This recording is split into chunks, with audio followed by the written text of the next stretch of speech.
तर जगाच्या माल का लावा त्या धावून येईल तुमच्या करता. यातलं नाही येत कोणी धावून. अरे धावून येण्याची तर लोक वाट पाहत होते. परवा प्रेत यात्रा चालू होती, त्या प्रेत यात्रेत ते घुसला. अरे बापरे म्हणून काय गर्दी हो, संपलंय माझं कीर्तन बरं का.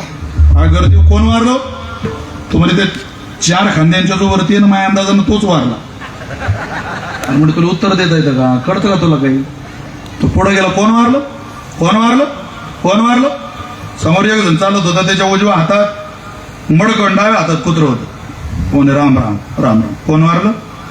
बायको वारली. मडकं विधी, कुत्रं तेच तिला चावलं म्हणे.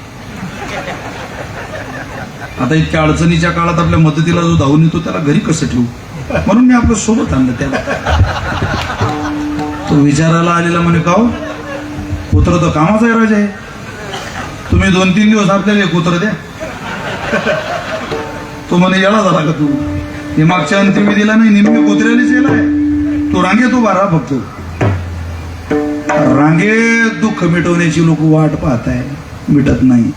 त्याच्याकरता सोसा दुःख मिटवल्याशिवाय राहत नाही. मला एका उदाहरणाची जाणीव करून देतो आणि समारोपाच्या दिशेनं प्रवास करतो. तारीख घेताना काही पूर्णभंग सुटला पाहिजे असं ठरलं होतं का चाटे सर आपलं? तुम्ही काय क्लेम दाखल करू शकत नाही आमच्यावर, कोणा वेळ समजे कीर्तन समजा त्याला. जसं महाराष्ट्रामध्ये पंढरपूरला दिंड्या जातात, तसं जगन्नाथपुरीला दिंड्या जाण्याची पद्धत आहे. जगन्नाथपुरीला दिंडी चालली आणि जगन्नाथाला दिंडी जात असताना त्या दिंडीमध्ये एक सज्जन नावाचा वारकरी सहभागी झाला होता. अत्यंत सदाचारी जीव. सज्जन महाराज वारकरी झाले, दिंडीत सहभागी झाले. गेवराईला दिंडी आली की जशी मुक्ताबाईच्या पालखी सोहळ्याची वाटप होते, 4 वारकरी आमच्याकडं, 5 वारकरी आमच्याकडं, 10 वारकरी आमच्याकडं, अशी वाटप करता की नाही तुम्ही? आता मला असं वाटतं, आता भगवान महादेवाच्या दरबारामध्ये आपण सामूहिक भोजन ठेवतो. आधी वाटपच व्हायची. मी यावर्षी कीर्तन केलं गेवराईला पालखी सोहळ्यात. तळावर माझं कीर्तन योगायोगानं मला संधी भेटली होती तळावर सेवा करण्याची, गेवराईतच भेटली.